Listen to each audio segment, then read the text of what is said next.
king. Southpaw switch lead hook chin ping. Scorecards rematch. Who got rock fast? All on the B&D podcast. It's the B&D podcast.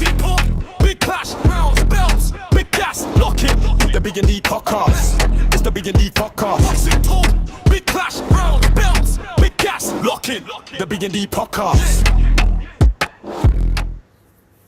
What's going on, people? What is going on? Welcome to another episode of the B&D Podcast with your boys, Base the Kid, and Danny Glover. Danny, what's happening, man? Yeah, man, all's good. Happy St. Patrick's Day to my peeps out in the monstrations out there, those from St. Kitts and Nevis. So we'll have a Guinness punch at some point tonight. But big ups everybody. I've been all right. What about yourself? Yeah, man, can't complain. Things are a little bit better than they was last week, but not as good as they will be next week. That's how I'm looking at things, you know what I mean? Appreciate everyone who is tuned in to the program. I have a surprise, but I'm not going to tell you guys just yet. I'm going to leave that for a few moments while we just sort of get into the little introductions. Little feedback from last week. Seems like people are liking the show. What they have said is they would like us to talk about more stuff, be a bit more varied where possible. And I've heard... someone hasn't told me this directly, but I was sent something which basically said that they want us back on our old BS. They want us talking the things. They don't want that. They want us to risk monetization as long as we keeping it real. Now I don't know about you, but I'm game if you're game. Yeah, well, currently I'm not monetized, so I'm good to go. But what I will say, because I have to talk like a man who is going to be monetized again, is that, that's all cool if you don't want us to, we can go over that line, but you're going to have to help support us via the super chats, because if we're losing monetization to keep it, that triller, you're going to have to support the cause, we're going to have to float somehow. You're going to keep the ship afloat, give us some oars, and we keep it as buck as you like, Yeah, Dan. Look, so big up to everyone that's locked in already. I know people are going to be jumping in and out. We're not going to be in the chat crazy, but I do know that man like Mulla and Dan, the man, hardest working guy on TwitX from the SC15 is in the building. So I do want to appreciate them, and I think Skyline, the editor's also here. So yeah, let's get into it. Let's not waste the people's time. So I think first things, let's do our little review of the action of the weekend. I feel like this should be the shortest part of the episode. No disrespect to anyone that fought over the weekend, but to me, and this is just my opinion, I'm not talking for Danny, he's got his own voice, his own opinion, he'll say what he's saying, but I was enjoying the weekend on a different flex. I was not really partaking in the boxing. None of it really appealed to me too tough. The main events weren't really my bag. Neither was the undercards. And when it comes to Queensbury shows, for me personally, unless it's one of their heavyweight shows or it's one of their Magnificent Sevens, I can normally give it a miss. They're a bit too... The Queensbury roster outside of the heavyweights, for me, and again, this is just me talking, they're all good boxers, but it's a bit like, it's a bit, what they call it, circuit-ish. Yeah, it's a bit circuit fightery for me. I do kind of like a bit of the glitz and the glam and a bit of the prestige from time to time. There's too many men that kind of belong on the small hall circuits, on the Queensbury shows. So I watch them when I have opportunities. But this week, I was enjoying St. Patrick's day weekend on a different vibe. So yeah, that's me. But Danny, you can start off with whatever you was watching. I'll chime in, and then we can go to the proper topics. Yeah, for me, there was only two fights I watched, and I think it's worth talking about. I think we'll start off with the main fight, which everybody, I imagine, watched if you was watching the boxing, and that was Jazza Dickens versus Anthony Kakachi. Last week, Base, you asked for my prediction. I did say that I predicted that Anthony Kakachi would win on points. I think he's strong. And Oh, your mic's dipped out a bit. so sorry. There you I go. thought, yeah, sorry. I thought Anthony Kakachi would win on points, and I was correct. I thought he'd be, the strength in that would show, but it wasn't really. I wouldn't say necessarily it was his strength. He started. It was nip and tuck throughout, but round 5 is when he got his first breakthrough, when he started to land that Kovalev 2-1 shot, and that started to wobble Jazza Dickens a bit. Still a bit nip and tuck. Jazza Dickens has in moments landing a few good sweeping lefts from his southpaw stance, but then from the 8th round onwards, I feel Kakachi then took over. Hence, the scorecards of 116-112 was about right, and he became the new champion. The only other fight I watched with any intrigue was the prospect in Naji Lopez, the Puerto Rican puncher, and he fought Manuel Gallegos on a Pro Box show, which was actually a very good show. I would recommend that those of you to watch it. It's on YouTube. The whole show is like 4 hours long, and yeah, it was a very good fight from the jump. Naji Lopez hurt Manuel Gallegos in the first round, but they was both trading, and there's some good uppercuts. Got a cut in the second round through a clash of heads, which then you could see sort of bothering him a bit. Got hurt himself in a few spots, but he was landing big punches. His back's very muscular and broad, even though his arms and stuff are not that hedged, but you can see he's a big guy. And then I went for his amateur record, and I noticed that he was a heavyweight as an amateur. He fought Jared Anderson 3 times and fought fought quite a lot at heavyweight. So he's obviously got down to light heavy, but he's a big guy. In the 7th round, he hurt Gallegos, and then as he was going in to try and finish the job, got caught with a right hook, which put him over, which put Lopez over, which was a shock. And then in the 8th round, there was like a clash of heads, which cut Gallegos under his eye, but it definitely rocked both of them. Both of them was like a bit wobbly, like, ooh.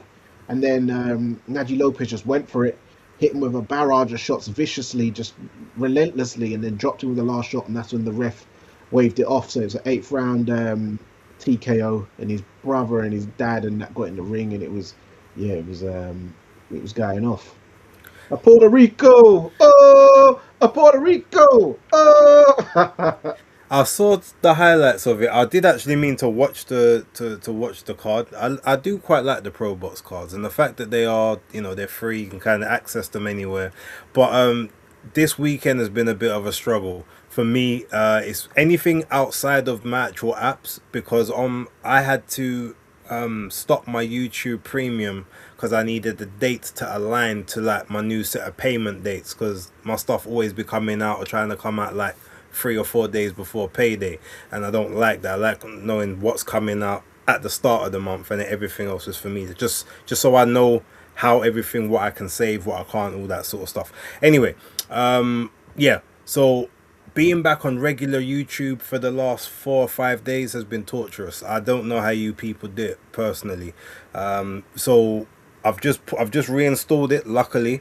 So I will go back to the Pro Box card and watch that one a little bit. But I've seen the highlights. Naji Lopez, I think I predicted a 9th round stoppage on my predictions league. So I wasn't too far away. In terms of Kakachi, and I predicted Kakachi to win.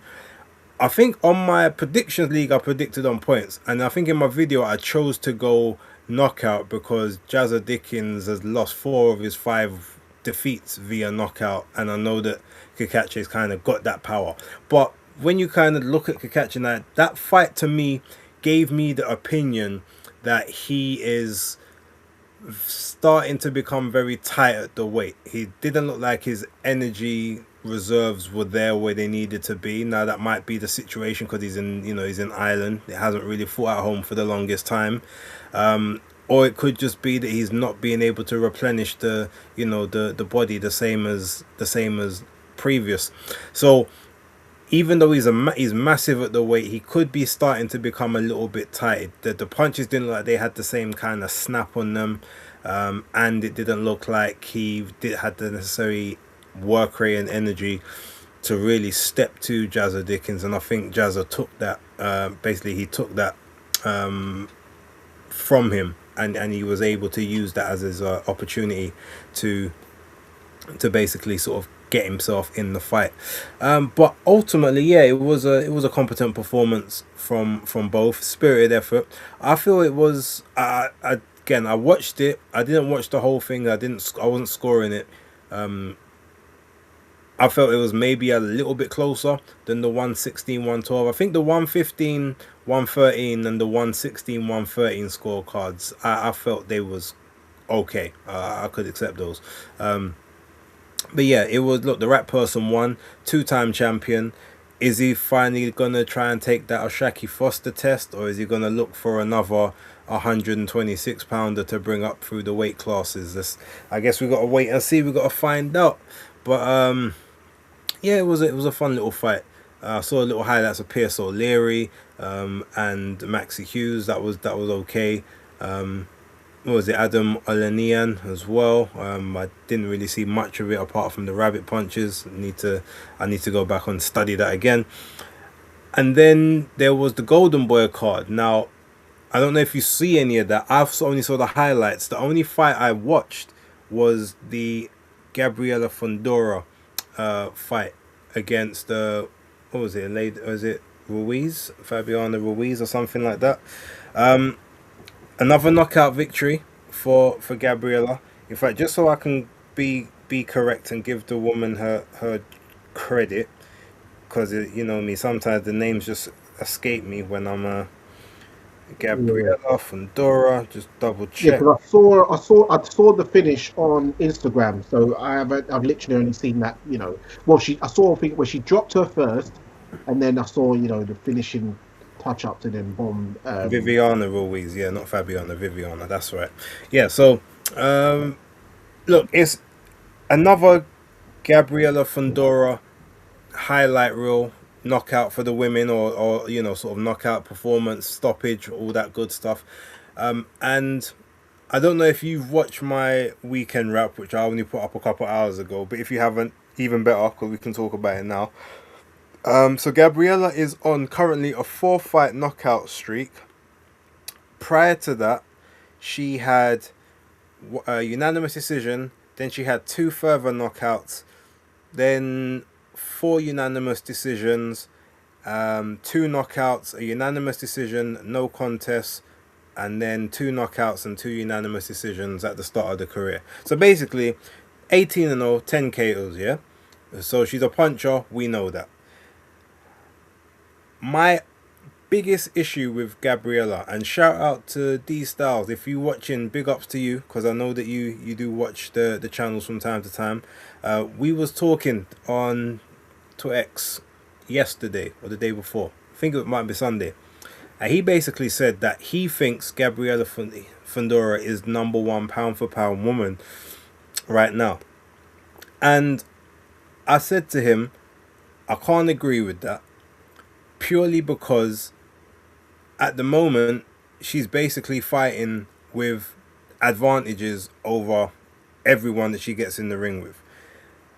Now, I'm not saying that that's her fault, but she's fighting at 112 pounds. She's 5'9", so the around that 112 division for the women, most of them range between 4'11" and 5'2", maybe 5'3". She's 5'9", so that's a 5-6 inch height advantage. She's got a 69-inch reach, whereas most of those women have got like a 61, 62, 63-inch reach. So she's also competing with a 6-inch reach advantage as well. It just doesn't really seem like a fair fight.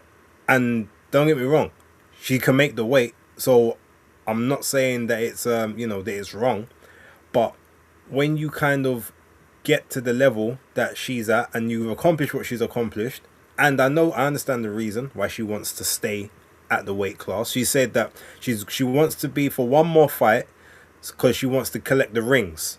Every time I think you defend the belt like 5 times, I think you get a ring or something. So she's got 3 rings now. She wants the last ring, so she needs to have one more defense in order to get the last ring from the sanctioning bodies. Then she said, once she does that, she's going to vacate the belts and she's going to move down in weight. So she's going to go to light fly, 108 pounds. That she's been saying for the last 2 years she can make light flyweight. And that basically she eats breakfast the morning of weigh-ins. And from what I've heard from people that have been close to camp, she eats a hearty breakfast. And she's still making that or less than the 112 in all of her weigh-ins. Never tightened the weight. She doesn't struggle at 112 to make it whatsoever. So she's like, well, I'm going to go down and try to go undisputed again at 108. And again, my feeling for that is you are operating on too much of an unfair playing field by doing that. There's no challenge for you there. And there's no for me, there's no greatness to be held by going down in weight and facing girls that are even smaller than you are now, with even less height, even less reach. Every advantage you have now will be amplified further if you move further down in weight. Now, I'm not saying that you're supposed to be disadvantaging yourself to have fights, but equal playing fields, or at least more competitive matches, are only going to come when you get higher in the weight classes. 115, 118, 122, possibly 126, 130 if possible, because even up at those higher weight classes, she's still going to be the tallest girl in the weight class. There's very few women that are taller than 5'9" before you start getting to like welterweight and and light middleweight in the women's game. So yeah, I feel like it almost just feels like it feels like a bullying thing right now. And she's not a bully, but that's kind of how it comes across, especially if you talk about moving down in weight. For me personally. Now, I know that you didn't hear the comments, but based on how that sort of as shapes out in your opinion, I don't know, what do you feel about it? Well, for me, it's very strange how she's able to make the weight, because even when you look at her face, it's not like she's got sunken cheeks or anything like that, like sunken jaw. She's got like a normal looking face. Obviously, her body's skinny. As far as the unfair advantage is why you can't name her pound for pound, I don't think that's a fair reason, because remember, her brother has all the advantages. He's got like the longest reach and the height over all of his opponents, yet he's able to get hit and he's even been knocked out before. So it's not necessarily just because you're taller than everybody. Like Tyson Fury, he's been beat now by a former cruiserweight, well, a former middleweight, as he even says, so even more embarrassing. So someone who Artur Petervia has beaten, Fury couldn't beat the guy. So yeah, I don't think that's a fair basis to say she can't be number one pound for pound. I think she is in the rankings. I think the reason why you won't be able to call her number one, though, is because the opponents, most of the opponents, people don't know their names. Not to say that those opponents ain't good fighters in their own right, because I'm sure they are. Master Aficionado Jr., please be quiet. Yes, but the thing is, the names are a bit... But I do think that, why wouldn't she go upwards? She even the 118, that would be the next weight division, right? 115. She's at 112 now. Okay, so 115, even at 115, she'd still be taller than everybody, because even when you look at the men's division, look at featherweights. Prince Nassim was 5'3" at featherweight, and as you said, her opponents are usually between 4'11" to 5'2" on average. For her to get to 5'7" fighters, you're probably gonna have to at least get to at least around light welterweight, No, Yeah. you can get there at bantamweight. There's people that's that sort of height at bantamweight, 5'6", 5'6.5", 5'7". I'm not saying that she can't be the tallest person in a weight classes, because even if you look at, for instance, all right, you look at Sebastian, her brother, right? Mhm. He's 6'5", I think, right? And he obviously are 154.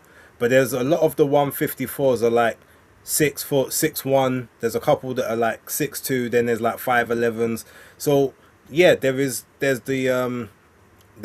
height differentials, but normally, number one, they're not as pronounced, and number two, they've also got like their body shapes are, they're a bit stockier. There's things that can mitigate or that can compose some issues. Whereas her, she's got everything. She basically has every advantage. She's got the bigger body mass to a degree, like, because she always looks bigger than everyone that she's fighting. I mean, length, range, everything, like punch power, all that stuff. And it's like, don't get me wrong, she is pound for pound. She is a great fighter. She's an amazing fighter. But if you would say, for instance, remember I'll talk about Clarissa Shields, and I'll say that she's a good fighter, but she can't be the number one because, okay, as you said, who is she fighting? There's not the depth up there, right? Well, down at those weights, there's the depth, but she's the anomaly to the depth.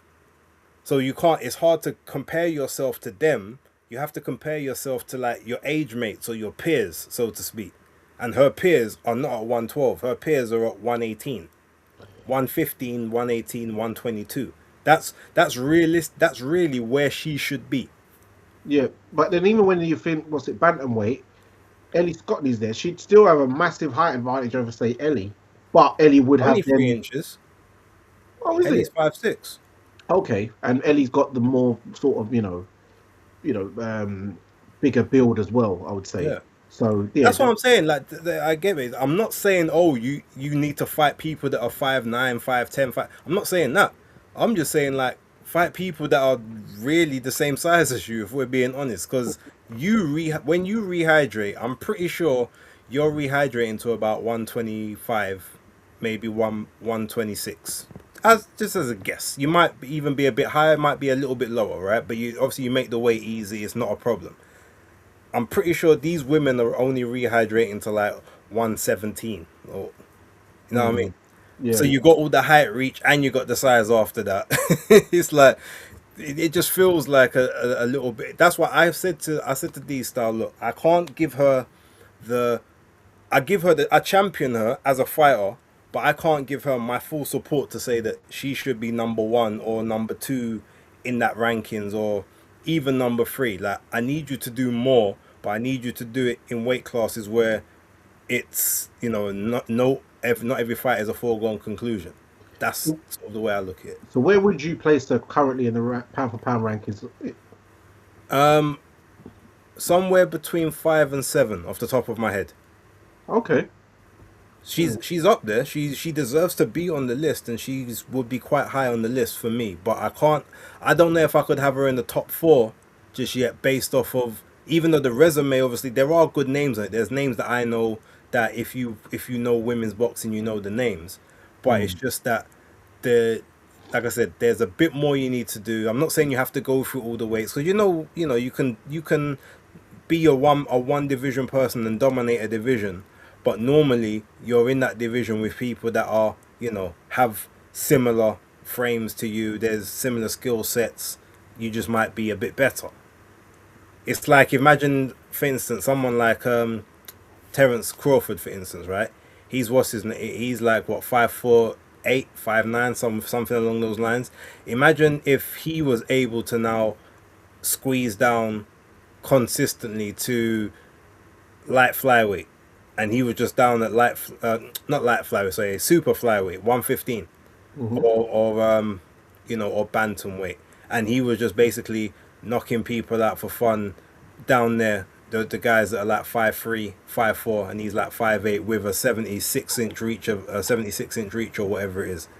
It wouldn't feel the same as him fighting guys in his division that are taller than him or the same height as him, same body structure, going up to other weight classes, people that are denser than him. You know what I mean?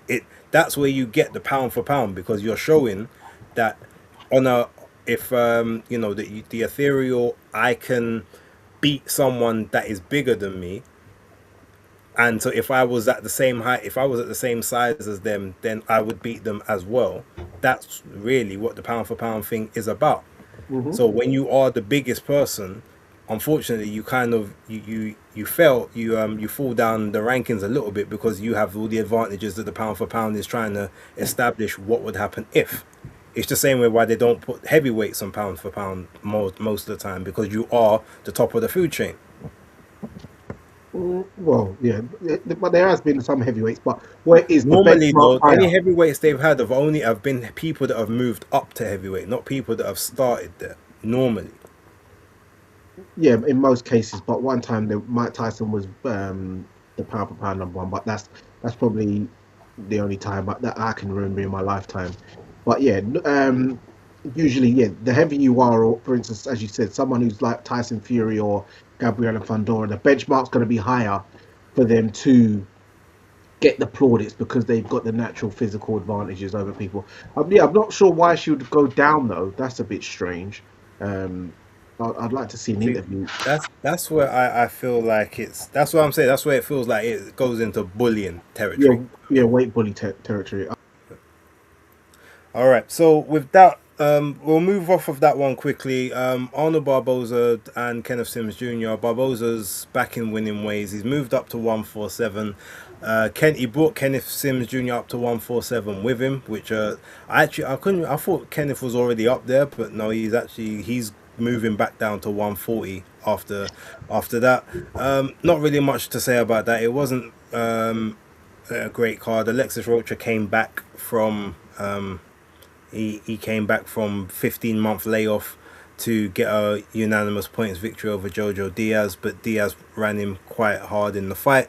So Ryan Rosicki has come back after 15 months out the ring at cruiserweight, got second round knockout.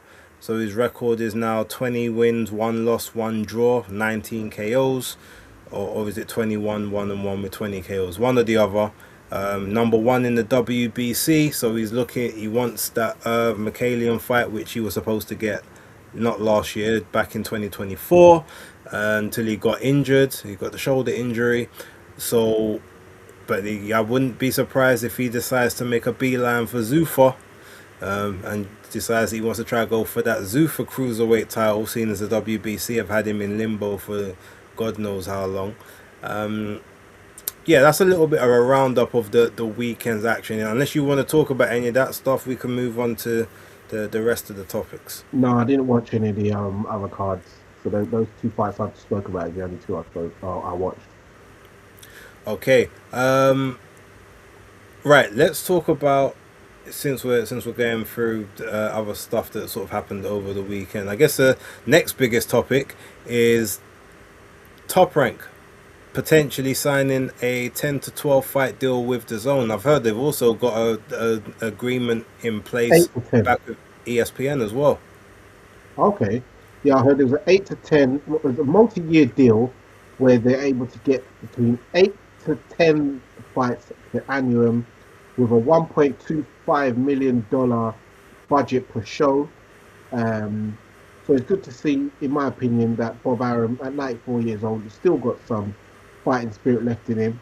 I know you had an opinion on it where you're not really rating it. It seems. No, I didn't say I didn't rate it. I said for me and begin, but now that I've got new information, I'm like, okay, it's cool.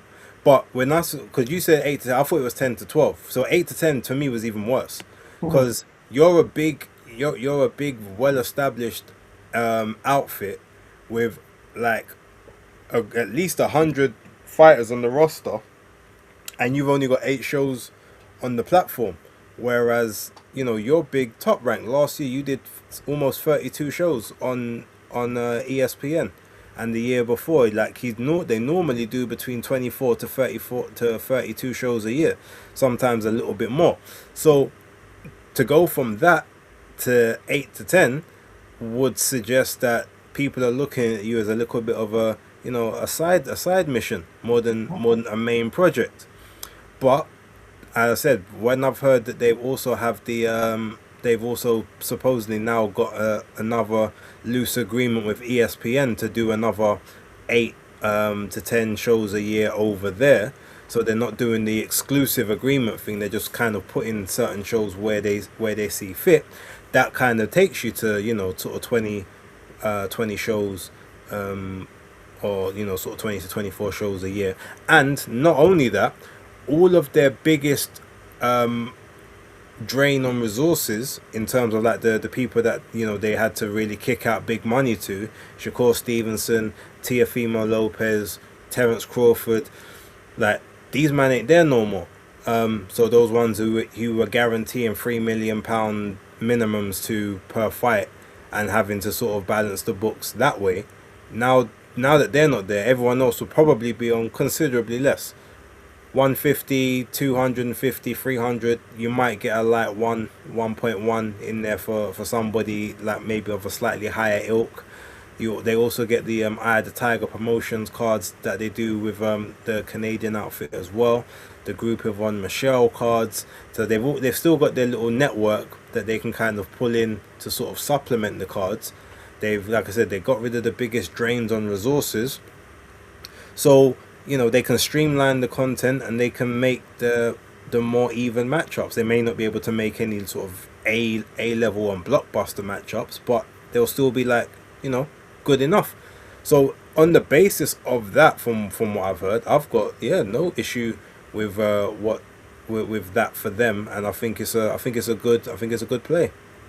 Yeah, I didn't know that they had also the ESPN deal still in contact. But for me, I thought it was a thing of, as we know, DAZN have not renewed the GBM Sports contract, so there was a vacancy for shows. Danny, sorry. Breaking news. Fight card just announced. Las Vegas, 25th of April. Jarrell Miller versus Daniel Perro. Yes, I remember that, and that was wasn't that one of your fights you said you wanted to see? It wasn't Miller versus Perro, but I was, there was fights. There was close to it. Oh yeah, no, I remember now. But they was talking in the ring after Perro's last fight. Yeah, when Miller said that it turned him into a Cuban sandwich. Yeah. Yeah, so that would be a good fight. Yeah, I saw the advert come up on my Instagram. It was like a promo video. So yes, that's gonna be a good fight. That's the 25th of April. I saw. I'm still gonna be in. I'm still gonna be in Jamaica then. But okay. Yeah. Right, apologies. Go back to what you were saying. Yes, so I just thought that because of the vacancies with the GBM, that I thought that's where they're using Top Rank to fill in. Where I thought, that'd be all right.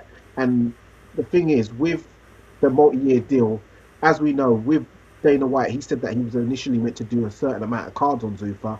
Then when they were happy with their work, which I was thinking they're probably going to give Top Rank a bit of a trial. If they're happy with what they see and the results of what they're getting numbers-wise back, then they'll probably extend the amount of the cards that they give them, because even at the night time, it's not like they're that clustered around that sort of time in the morning on the zone. It's usually with the British cards where it's sort of backed up because you've got Eddie Hearn and Frank Warren back to back. Whereas the nighttime segment, you've only got to deal with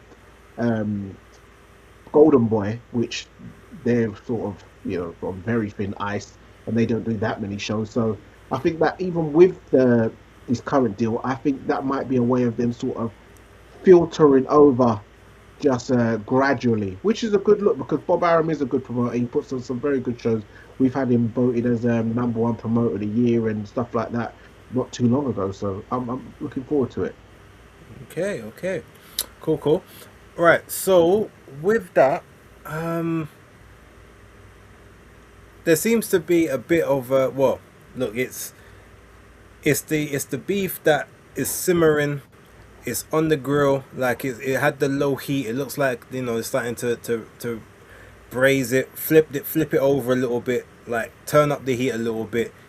Alicia Baumgardner, Caroline Dubois, they've got other opponents they're supposed to be focusing on, but they can't help, or at least at this point, it looks like Caroline can't really help but, you know, call out Alicia, call her scary, say that she don't really want that work, that she's trying to do side missions rather than take on the main challenge.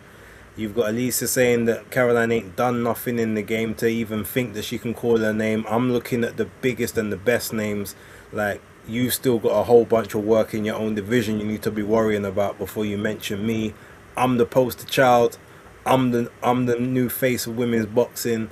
Like, I know you've been keeping an eye on it. What's your thoughts on the fact that, number one, they are more focused on each other, it seems, than they are on who they're supposed to be fighting next? Well, I've certainly been keeping an eye on Alicia. You know, she's doing a lot of good photo shoots and shaking her tail feather. But yeah, I've seen this back and forth. This back and forth on Twitter has been going on for quite some time, and it kind of draws me back to a comment I saw in the chat not too long ago from Virtuoso, where he's saying they're fighting their respective opponents, i.e. Caroline Dubois is fighting Terry Harper, Alicia Baumgartner is fighting Bomi Ray. So this is, I think they're gonna definitely look to. I know it may appear that to some that, oh, are you taking your eyes off the ball? I think that they're both going to go out there with points to prove to get the job done in better fashion than the other one did. Now, Caroline Dubois one's going to be a harder one to complete because that was a highlight reel type thing where she had her frozen standing still, and then Alicia Baumgartner is going to look to try and get a stoppage or at least drop Bo Racing, because Alicia hasn't actually got a stoppage in quite a while now. Since Terry Harper. Yes, it's Terry Harper, even though she's put quite a few of them on the floor, but she hasn't managed to get the stoppage, even though she probably would have got it over the old lady. Oh, Delphine Passoon. Yeah, Delphine Passoon. I think she would have eventually got it, but, you know, we know what happened there. So I think it just spices things up. Caroline is going for villain mode. She's on that woman, I call it, she's on that Raquel 50s mama. She's on that vibe. So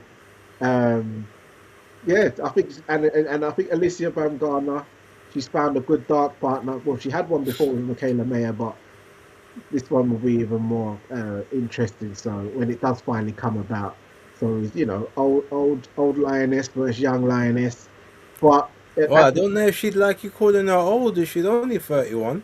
No, but compared to Caroline's a lot younger. Well, she's 25. I mean, it's that it's not as young. It's not that much younger if you think about it. It's considerable enough. It's considerable enough. Well, I'm not. Come on, Alicia's definitely not old. Let's not get that twisted. She's still fresh and fly. But I'm saying that in boxing terms. So, but what I will say is that Alicia Baumgartner does have a fair point, that compared to her, if you're talking about resume-wise, Caroline Dubois is still unproven compared to what Alicia Baumgartner's done. The opponents she's faced, the achievements of Undisputed, Caroline still has work to do and opponents to beat in her respective division. But going on, you know, the eye test and what I believe her talent-wise, Caroline, I think she is the goods. It's just, as you said before, out of all the champions in her current weight division, she's done the least. She's the lowest ranking champion out of all four of them. So, yeah, but Caroline's talking a good game, and it's getting all eyes and attention on her.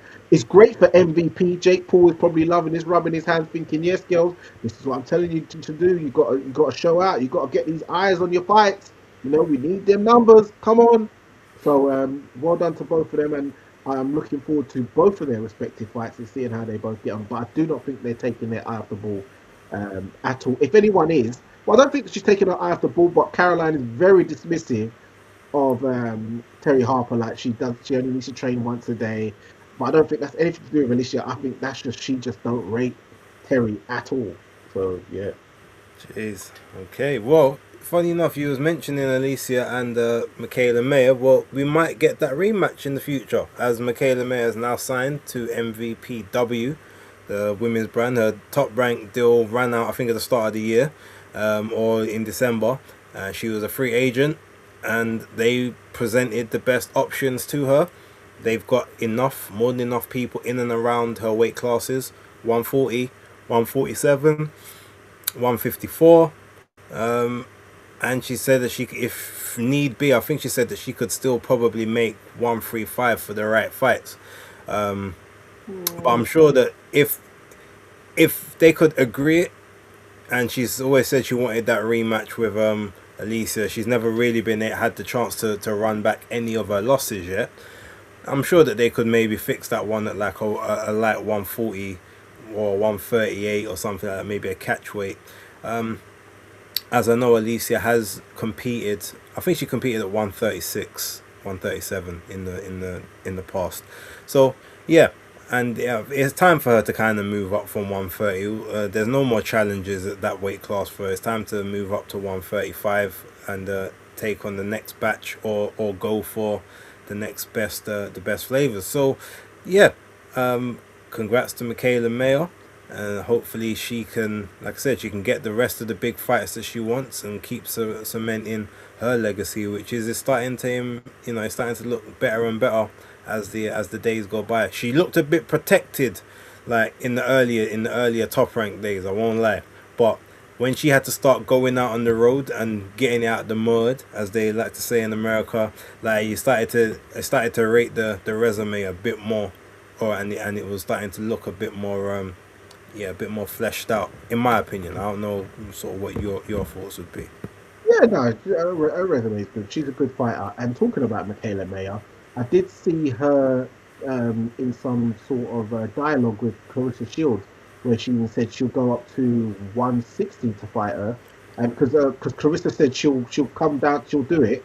And then when Michaela Mayer said, yeah, I'll do it, then she said, oh, come 168, I'm a heavyweight now. And Michaela's like, no, you said 160. Why are you moving the goalposts? Yeah, she moved it to 165, and she goes catch weight. And then Michaela said 160 is the catch weight. Like, I fight at 147. I came from 130.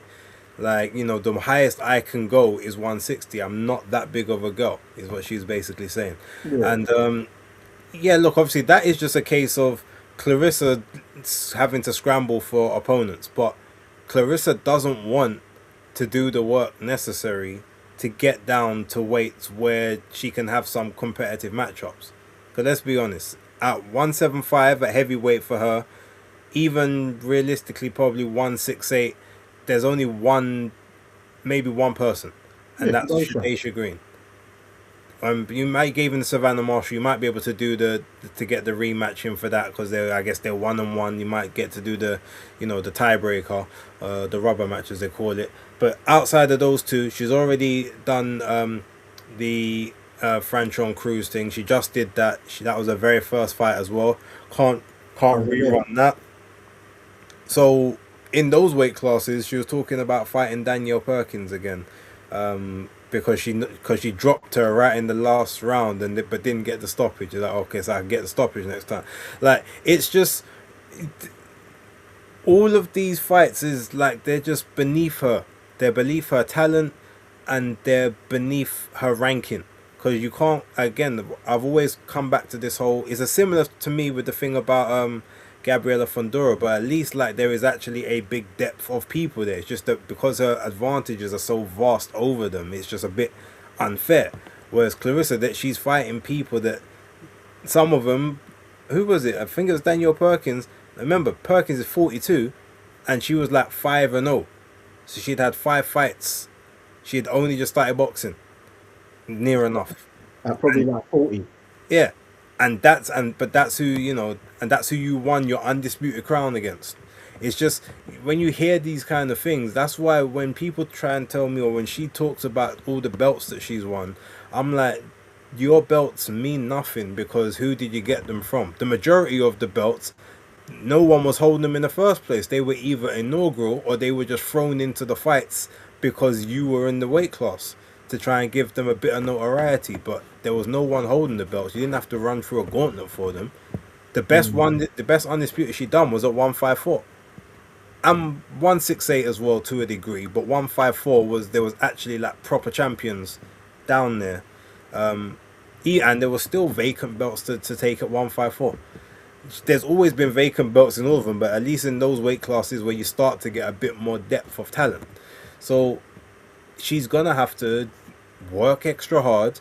She keeps talking about, oh, I gotta go with this booty, I don't want to lose this booty. Well, if you want to make that money, you're talking about you got $8 million win records deal and Salita Promotions co-promotion 360 record deal basically for your boxing. Like, you best lose the booty and go down and take some fights that they're gonna pay you that money for. Because otherwise, who else is gonna, like, where are you gonna get the cash? Yeah, but she fighting at 168 versus Shadesha Green. She ain't gonna have to lose it. So she should take that fight. That's the fight. But again, even that's one fight. Okay, what about after that? Well, we'll get to that. We'll get to that when we get to that. But for now, I think she needs to fight her because Shadesha Green beat Savannah Marshall, and she wobbled Savannah Marshall. So people are going to be saying, "Oh, can Clarissa take that power? Can because Shadesha's looking good." So that's the fight I want to see. I mean, I ain't gonna lie though. I watched that fight. I thought that Savannah won that. I thought Shadesha got the MVP package on that one, in my opinion. Okay. It was close. I'm not saying it was a robbery, but even Savannah said, like, look, I'm not even saying that I won, but them scorecards was horrendous. Yeah, the scorecards was mad, but I think that I had Shadesha just nicking it personally. And I think I can accept that. Like, I think it was close enough, but I think Savannah won it, but I don't think it was like outrageous. But I was extremely surprised when Shadesha did get the decision. And even then, you say like, oh, like she wobbled Savannah. She did, but Savannah wobbled her too. And she even said, boy, she hit me with something. I was like, whoa. Like, I don't want to get hit with that again. I remember when she said that after the fight. But okay, cool. Trying to think what else we could talk about. Well, there's some new news as well. Also, that the Kronk Gym is finally reopening.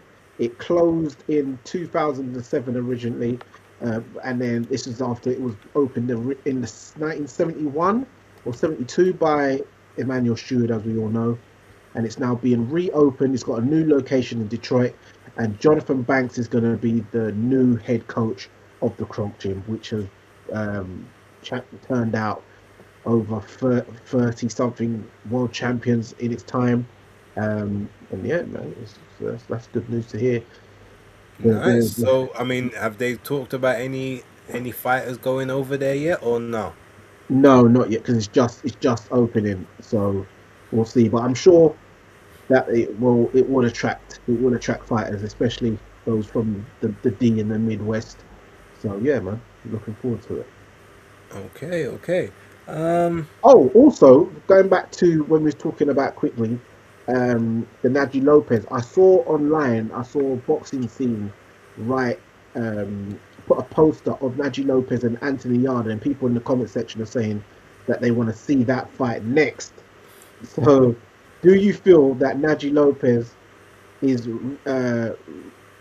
ready and able to take on someone like that, and would that be his fight for fighting world champions thus far? I mean, do you think that Anthony Yarde is up for taking on Naji Lopez? We know that Yarde only fights tough competition if there's a belt on the line. I personally don't think that Anthony Yarde would take a fight like that, especially as I saw that last fight, and I was very impressed. And I don't think, especially after Yarde's last fight, that he would want to come back into a fight like that. I feel he would rather go into a Joshua Buatsi fight, who in his last fight didn't really look too splendid. So that would look a lot more attractive. And to be fair, it would garner more money, even though it has lost a lot of its shine than what it would have done 2 years ago. Yeah, I mean, look, I agree with you. I think that Naji Lopez, he would be as ready as he's ever going to be for that fight. But it also is the same as I said, whereas I still don't know how good Anthony Yarde is. So I don't look at that fight and say, oh, that could be a big step up for you, because I haven't seen Anthony Yarde step up and be successful yet. So they could be on equal playing field. You know what I mean? Like, and obviously of the two of them, Najee is, as you said, he is a big guy initially, came down in weight. He's the younger of the two, so he's able to maintain at that weight better than Yard, because we can see that 175, when Yard decides to make 175, it takes its toll. We can see that now, especially now that he's like 34, coming up to 35, or is he already 35? Like, what, you know what I mean? So I don't think that's a fight that is in his best interest. I think the whole rumors of him possibly moving to cruiser, I think that makes sense, and I wouldn't be surprised if he started doing like some similar to like what Joe Smith Jr. did, and then man almost created their own cruiserweight division, like 190. Yeah, the old cruiser. Yeah, like just doing catch weights and sort of just having fun fights there, and maybe if one of the belts become vacant, try to see if you could pick up a vacant one against a no hoper. Which, let's be honest, in the cruiserweight division there are quite a few of those, like scattered around. If you can manage to maneuver your way around the Rosicskis and the Mikhalians, the Opatayas and the Zerdos and the Benavidezes, because he's staying up there. So well,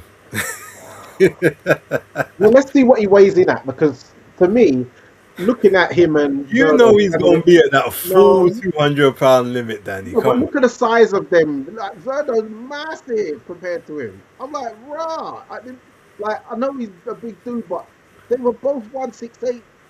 Like big dudes before. Then it's like he's just gone to the next level, Zerdo, man. They're both gonna be at a 199.7 or something when it comes to fight. If you think David Benavidez is losing any more weight than he needs to, you're crazy. He's gonna be up at that top. He might even come in at 200 even, because. I'm seeing a 195 versus a 200-pounder. He's not gonna be 195. Well, you know what? Let's make a non-money friendly bet on that one. Yeah, I'm telling you, he's gonna be up in the upper limits. Yeah, bam. All right, he's gonna be around that one. He's gonna be in the 199s point something for that fight. We'll see. Okay. So yeah. So well, have we got any last thing we wanna go over? Any last topics that have come up? I know that Brian apparently. Oh, well, I guess we could. I know we haven't put it on the docket, but they're saying that there's rumors that the Joshua Fury fight is a done deal on Netflix for towards the end of the year. That's sort of being lined up, and that Joshua's gonna be having a run out around the July time with Dillian White, supposedly. That's what we're hearing. What was your thoughts? Yes, that's what I've been hearing, and the Dillian White. Joshua 2, that makes sense. Dillian White is definitely looking to redeem himself for his last outing, and Joshua, we all know, he's coming back from, you don't really want to put, even though obviously Jake Paul was a little joke fight, but what happened afterwards, I think it's the right thing to do, to put him in a fight like that. And it's got history, it's got a backstory. And then that just segues into the Tyson Fury, because Fury's fighting Makhmudov, which will be a good comeback fight, because he's had a bit of time out, and that will give him a good gauge. And I think, but as we've seen now, all these big fights are going on to Netflix. So, boy, this DAZN subscription, I think this is my last year. This is my last year, brother. It's my last year. Yeah, what you've done to me. Yeah, what you've done to me, you've just lost a punter, because I was happy last year with the normal price, the normal serve, but you told me ultimate and you got gold lettering like it's McDonald's, so I'm going in, I'm jumping in early. I got the early deal, and you robbed me. I've just been stuck up. I've been done over like I'm like Tiny GB at a hotel. It's all going off. So I'm like, no, you're taking the mix. So now, Yeah, I'm unsubscribing. This is the last year you're getting off me, and I'm sticking to the Netflix deal So because are you going to the like the press conference or the weigh-in or the fight on the weekend? I'm going to the fight on the weekend. Oh, so you got I've, accreditation, yeah? Or you yeah, pay? yeah, I got accredited. That talk I had in Ghana with my guy. Okay. Yeah. Well, So lucky. I'm gonna be at the press conference. I wasn't accredited, unfortunately, so I will be doing watch along if I'm back in time. I will be coming back from the Midlands. I've got some business I need to sort out before the weekend is over. But yeah, if I was you, if you get the opportunity, obviously take his stuff. Like, see if you can just speak to Eddie or Frank, or see if any of the other DAZN representatives are there, and voice your displeasure. Because I'm gonna, obviously I didn't purchase it, but I'm gonna be speaking on Thursday if I get the opportunity. I'm gonna definitely address that DAZN ultimate tier thing, and all of the the big stars seem to be leaving. So where is the value in that? And who do people speak to if if they're not happy around it? Obviously, we spoke with Ade, and he gave us his take on it. That even he felt that it was a bit unfair to sort of ask people to pay for stuff and they don't even know what they're paying for. So yeah, they got to what am do I the getting? focus Anthony group. Katachi and Jazza Dickens, and then what am I getting this week? Yeah, I hear it. Although to be fair, there were some good fights on this week. I mean, there's no pay-per-views, but you got Amo Williams and Carlos Adames on Saturday. You've got Tyler Denny and George Liddard as well. That's two. That's two. That's not ultimate tier. Well, no, but they weren't advertised as the pay-per-views, though. I'm just saying. Yeah, but Because the ultimate, it says at least 12 pay-per-view events a year. Now, I don't think anything should be pay-per-view in the first place. We had that conversation, but in terms of just the regular schedule, and those fights ain't that bad. Yeah. Also, sorry, I got news of Jamal Charlo is back. He is on the David Benavidez Ramirez undercard. He's fighting.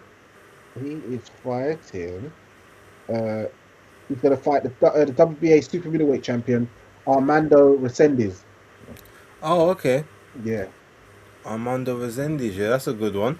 That's a good fight for him. Yeah. So wait, so he's going up to 168. Yeah, he's fighting for the belt. Good. Well, he needed to move up still. So all right, I'll give him props. That's a good card. I'll be purchasing that. Yeah. So yeah, that's good. All right. Well, I guess we kind of leave it there for the moment. Unless there's anything else you kind of wanna highlight. No. Oh, just lastly, well done to Jordan Granham on the weekend for having his 200th fight. He got the win, so well done to that. He got awarded like a Trojan trophy by Nielsen's Boxing and TM14. Lucas Rohrig stopped his guy in the 5th round on cuts by a punch, so that was good.